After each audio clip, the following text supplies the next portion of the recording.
Hello guys, welcome to my channel best of luck. आज हम पढ़ने वाले हैं क्लास 10th का साइंस का लेसन 1, जिसका नाम है केमिकल रिएक्शंस एंड इक्वेशंस। मुझे पता है आपको इससे कुछ समझ नहीं आया कि इसका क्या मतलब है। तो केमिकल रिएक्शंस का मतलब मैं बताता हूँ। केमिकल रिएक्शंस वो रिएक्शंस होते हैं जिनमें केमिकल चेंज होता है। अब आप पूछोगे केमिकल चेंज क्या होता है। केमिकल चेंज वो होता है मतलब जो इरिवर्सिबल हो, मतलब जो, जैसे कि एग्जांपल देता हूँ, बर्निंग ऑफ वुड हो गया। तो बर्निंग ऑफ वुड कोल बन जाती है, तो फिर से हम उसको वुड नहीं मार सकते। तो ये होते हैं केमिकल चेंज। तो चलो आगे बढ़ते हैं डिफाइन की तरफ। अच्छा हाँ, उससे पहले मैं बता दूं कि केमिकल इक्वेशंस वो मतलब जो केमिकल रिएक्शंस होते हैं उनको इजी करने के लिए, उनको स्टडी करने के लिए हमने केमिकल इक्वेशंस को अपनाया है। केमिकल इक्वेशन से स्टडी करना इजी हो जाता है, इसलिए केमिकल इक्वेशंस ये होती हैं। ठीक है, तो अब राइटिंग को इग्नोर करते हुए इसकी डिफाइन बता देता हूँ। Chemical reactions are those reactions in which chemical change takes place. ठीक है, तो ये इसकी डिफाइन होती है। केमिकल इक्वेशन की कोई डिफाइन नहीं होती है। ठीक है, तो इसके अब हम आगे बढ़ते हैं। तो अब केमिकल इक्वेशंस जो होती हैं वो ऐसे होती हैं, मतलब a प्लस बी हो गया, फिर ये एरो होता है, और c प्लस डी हो गया। ठीक है, तो ये जो इस साइड में होते हैं ना, इनको बोलते हैं हम रिएक्टेंट्स। ठीक है, जो इस साइड में होता है लेफ्ट साइड में, इनको बोलते हैं हम ठीक है, रिएक्टेंट्स। और जो इस साइड पे होता है इनको हम बोलते हैं प्रोडक्ट। ठीक है, तो अब मैं आपको बताऊं कि ये इसको पढ़ते कैसे हैं। ठीक है, तो ये जो ए है इसको हम रिएक्टेंट्स बोलते हैं। तो ए रिएक्ट्स विद, इसको प्लस को चाहे आप रिएक्ट्स विद मान लो या फिर जैसे मर्जी मान लो। ठीक है, रिएक्टेंट्स है तो reacts with, A reacts with B to give rise to form C and D. ठीक है, ठीक है, ऐसे ये इसको पढ़ा जाता है। ये इसका बेसिक। तो ये प्रोडक्ट होते हैं, जैसे कि मैंने बता दिया है आपको सब। अब इसको रीड करना भी आपको आ चुका है।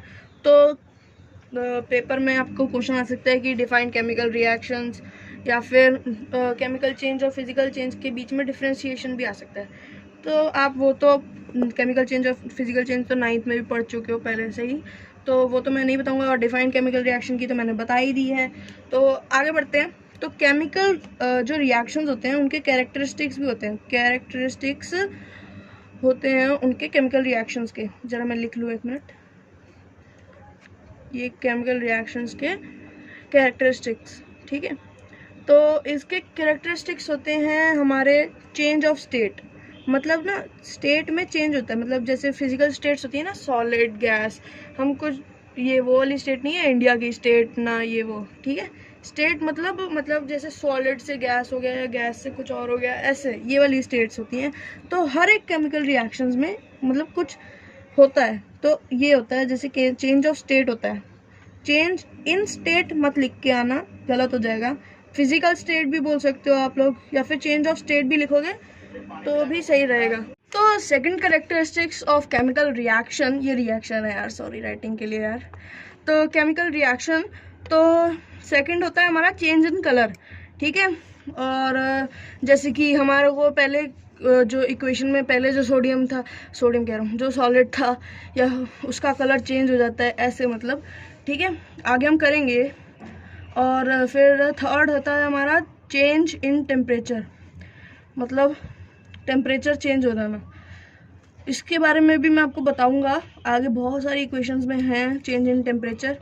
ठीक है, टेम्परेचर इंक्रीज भी हो सकता है या फिर टेम्परेचर डिक्रीज भी हो सकता है। ठीक है ना, ठीक है।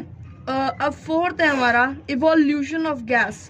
इवोल्यूशन ऑफ गैस मतलब जिस भी केमिकल रिएक्शन में गैस बनती है, मतलब गैस निकलती है बाहर, गैस निकलती है, तो उसको बोलते हैं हम इवोल्यूशन ऑफ गैस। और एक फिफ्थ और कैरेक्टरिस्टिक्स है जो कि बुक में नहीं लिखा है, मतलब कोर्स में है बट बुक में नहीं लिखा है, वो होता है फॉर्मेशन ऑफ प्रेसिपिटेट। ठीक है, फॉर्मेशन ऑफ प्रेसिपिटेट, इसको हम पीपीटी भी बोलते हैं, पीपीटी। ठीक है, शॉर्ट फॉर्म है इसकी। तो अब हमारी पहली केमिकल इक्वेशन है बर्निंग ऑफ मैग्नीशियम। ठीक है, बर्निंग ऑफ मैग्नीशियम। तो बर्निंग ऑफ मैग्नीशियम में होता है मैग्नीशियम और जब मैग्नीशियम बर्न करता है तो वो ऑक्सीजन की प्रेजेंस में बर्न करता है, तो O2, ठीक है। ये एक सॉलिड है, ये ग्रेइश ब्लैक कलर का होता है, ठीक है, ग्रेइश ब्लैक कलर का होता है। और ऑक्सीजन एक गैस होती है, ठीक है। तो और ये बनाते हैं मैग्नीशियम ऑक्साइड MgO, जो कि एक सॉलिड होता है, ठीक है। ये होता है बर्निंग ऑफ मैग्नीशियम की केमिकल इक्वेशन, ठीक है। अब मैग्नीशियम, ठीक है, ये होता है। तो अब क्वेश्चन आ सकता है कि मैग्नीशियम जो ऑक्साइड है ये कौन सा ऑक्साइड है, ठीक है। तो ये है एक मेटेलिक ऑक्साइड, ठीक है, इसका टाइप है मेटेलिक ऑक्साइड। ये इसकी टाइप है। और अगर इसका नेचर पूछा जाए तो ये बेसिक इन नेचर है, ठीक है, बेसिक ऑक्साइड है ये। तो अब मैग्नीशियम ऑक्साइड जब फॉर्म हो जाता है तो अगर हम इसको, हमारी अगली केमिकल इक्वेशन है, अगर हम मैग्नीशियम ऑक्साइड को पानी H2O के साथ मिलाते हैं तो वो बनाता है मैग्नीशियम हाइड्रोक्साइड, समझे, मैग्नीशियम हाइड्रोक्साइड बनाता है। देखो अभी बैलेंसिंग मैं नहीं कर रखी है इक्वेशंस की, क्योंकि अभी हमने बैलेंसिंग पढ़ी नहीं है, मतलब आप लोगों ने नहीं पढ़ी है मेरे चैनल पे, ठीक है। तो अभी हमने बैलेंस भी नहीं कर रखा है, ठीक है। तो ये मैग्नीशियम हाइड्रोक्साइड बनाता है, ठीक है। अब आगे बढ़ते हैं, और ठीक है, तो मैं आपको मैग्नीशियम ऑक्साइड का कलर बताना भूल गया। ये ना वाइट ब्लैकिश कलर का होता है थोड़ा, ठीक है, वाइट ब्लैकिश कलर का होता है। ओके, तो अब आगे बढ़ते हैं। तो जब मैग्नीशियम ऑक्सीजन में प्रेजेंस में बर्न होता है तो वो एक डैज़लिंग लाइट बनाता है। और जहाँ पे भी ये डैज़लिंग लाइट है, यार सॉरी थोड़ी राइटिंग ना ख़राब सी है, ठीक है, डैज़लिंग लाइट बनाता है। और कहीं पे भी डैज़लिंग लाइट लिखा आ जाए, जब वो जलता है ना तब वो डैज़लिंग सी लाइट बनाता है, छप छप छप छप छप, तब लाइट जैसे झुपुक झुपुक झुपुक ऐसे होती है, ठीक है, डैज़लिंग सी लाइट बनाता है। और कहीं पे भी पेपर में आ जाए कि डैज़लिंग लाइट मतलब ऐसा वर्ड लिखा आ जाए तो ब्रेन में आ जाती है कि ये मैग्नीशियम है, ठीक है। अब आगे बढ़ते हुए, ठीक है, आगे बढ़ते हुए जब भी हम इसको जलाते हैं, बर्न करते हैं, तो हम इसको सैंड पेपर से ना, सैंड पेपर से रब करते हैं। अब आप पूछोगे क्यों करते हैं, ऑब्वियस सी बात है, सबको पूछना चाहिए, सही बात है। तो अब आप पूछ रहे हो कि सैंड पेपर से हम रब क्यों करते हैं, आप पूछ रहे हो, आप बहुत दिमाग वाले हो। इसी तरह CBSE वाले बहुत दिमाग वाले हैं, वो भी यही क्वेश्चन पूछते हैं कि हम सैंड पेपर से क्यों रब करते हैं। तो हम सैंड पेपर से मैग्नीशियम को इसलिए रब करते हैं ताकि हम मैग्नीशियम के ऊपर से जो ऑक्साइड लेयर है उस ऑक्साइड लेयर को हटा सकें, ठीक है। ऑक्साइड लेयर होती है, ऑक्साइड लेयर मतलब ऑक्सीजन ना, जब मैग्नीशियम आता है एयर मतलब कांटेक्ट में या फिर नेचर में आता है प्रेजेंस में, तो उस वो बहुत रिएक्टेंट है, रिएक्टिव है, तो ना वो ऑक्सीजन के साथ मिल जाता है, ठीक है, ऑक्साइड लेयर हटाने के लिए। या फिर वो नेचर में कार्बन डाइऑक्साइड भी तो है, तो कार्बोनेट लेयर, मैग्नीशियम की कार्बोनेट लेयर हटाने के लिए भी हम सैंड पेपर से उसको रब करते हैं, ठीक है। कार्बोनेट लेयर मतलब कार्बन डाइऑक्साइड की लेयर, देखो मैं यहाँ लिख देता हूँ, ठीक है, ये O2 की लेयर, ठीक है, इसको हटाने के लिए हम सैंड पेपर से रब करते हैं। अब यही ऐसे ही क्वेश्चन बन के आता है बहुत बढ़िया कि this is a grey substance, मैंने बताया था मैग्नीशियम की कलर क्या होता है, ग्रे सब्सटेंस।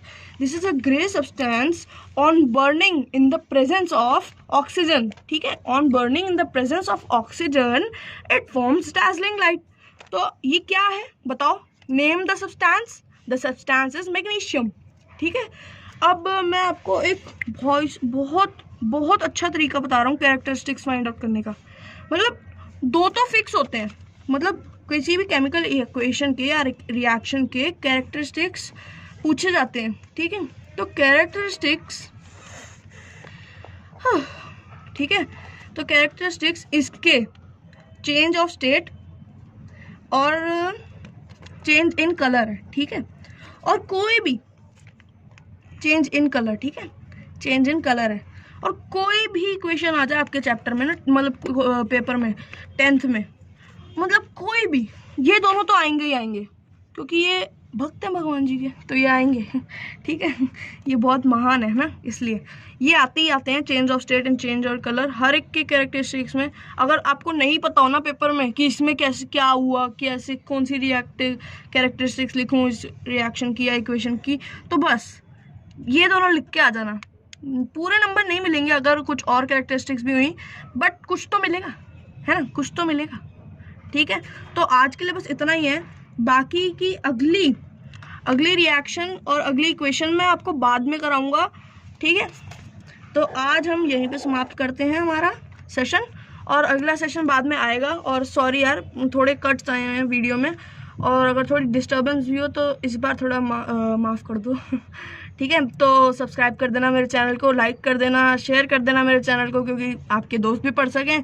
और बस आगे का चैप्टर मैं आपको बाद में पढ़ाता हूँ, आ जाएगा सेशन, और मैथ्स का भी आएगा आगे। ठीक है, तो stay tuned. Okay, thank you and bye bye.